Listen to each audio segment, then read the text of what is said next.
Hi, my name is Psychic Tana Hoy, and thank you so much for joining me today. Today I want to talk about something that's a very common situation in readings, and that's love psychic readings, or some people call themselves love psychics. There's no such thing really as a love psychic. It's just a term that someone's placed on their name, and I'm definitely not a love psychic. I'm still a psychic medium, but I do love psychic readings, so just kind of clear that up. I might use this word a few times, so don't let it confuse you, but really what I'm doing is just going to focus on love today. And when a person consults one of these love psychics, or when they come to a psychic for a reading, it's very common when they come for love that they kind of want to figure out some kind of problem, or how to resolve a problem, or how to find a soulmate, or how to make the relationship that they're already in a stronger bond.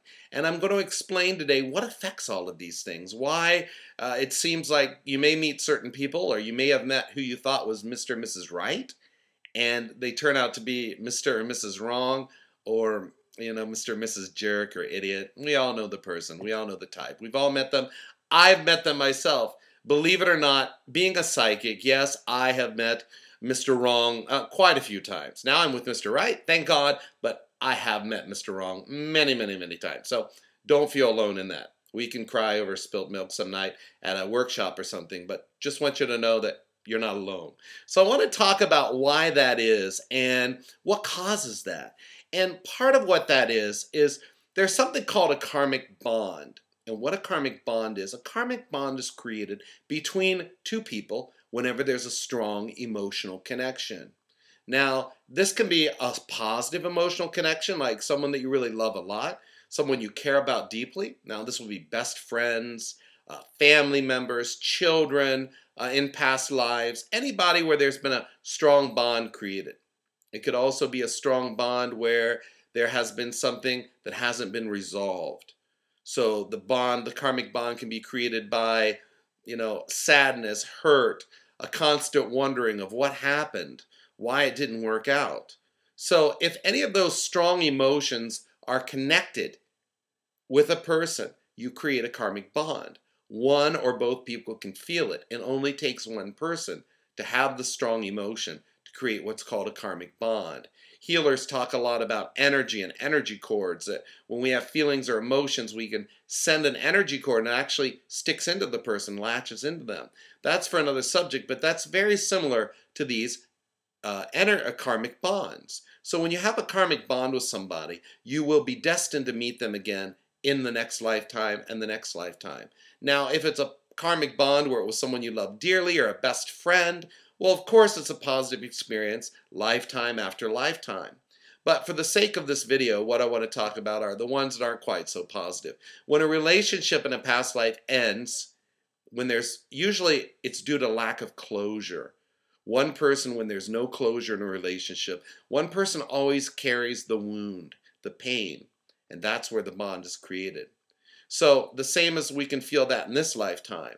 So in a past life, someone you've met that the relationship ended without reason or understanding or closure, you're going to repeat it again in this life. You're going to come together again in this lifetime. And when you meet somebody in this lifetime that you've had a karmic bond with in the past, well, you have two choices. You can either resolve the bond in this lifetime, or you're destined to repeat it again in future lifetimes.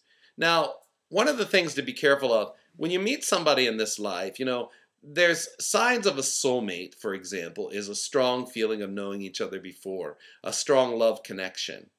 But also, when you feel that, it could also be a karmic bond from somebody in the past.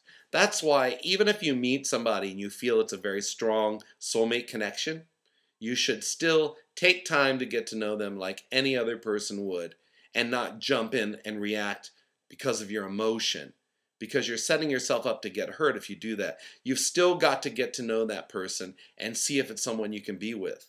Because even though you have a strong connection when you meet them, it doesn't mean that you're going to be compatible or be able to be together in this life.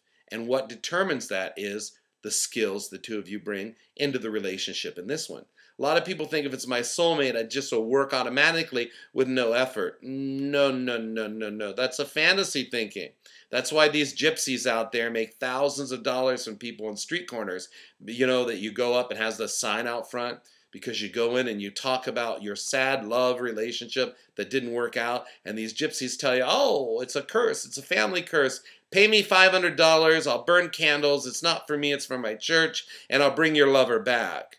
Well, they play on what I call magical wishful thinking. There's no magic.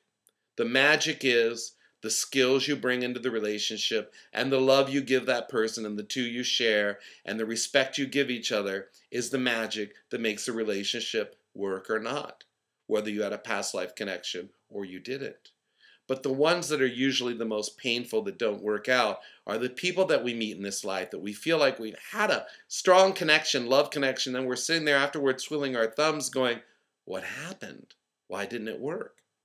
That was probably a past life connection. So these love psychics or love psychic readings are a really good thing to have. When you have a psychic reading, it's a very good thing, especially in relationships, to have a reading, and when you're in a new relationship, I mean, is to have a relationship, have a reading and find out exactly what the connection is. First of all, was there a past life connection? If there was, what was it? I can easily know that by looking at a person's akashic records, and I can find all that information out.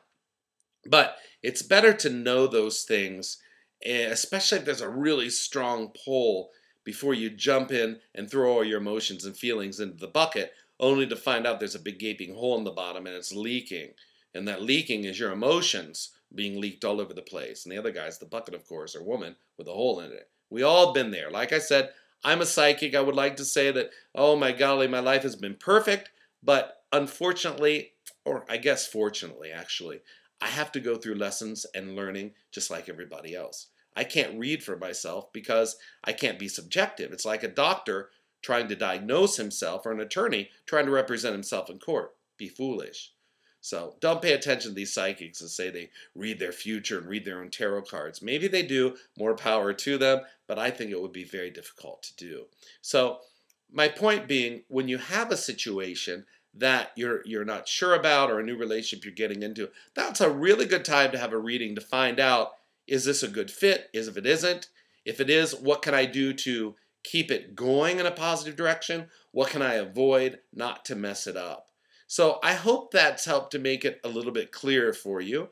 And thank you so much for visiting me. Don't forget to subscribe to my YouTube channel. And again, please, please, please visit my blog, AuthenticPsychicReadings.net. I have this little blog out there in the internet world, and I want people to go and visit it. And please leave comments so I can see if you like what I'm writing, and leave me comments. Hey, I like it. No, I don't like it. Yeah, I'd like to hear some of this. And I'll write, because I do, as you know, a lot of you know, I write a lot. I enjoy writing. So, but I'd like to write stuff that you guys are going to enjoy and find interesting.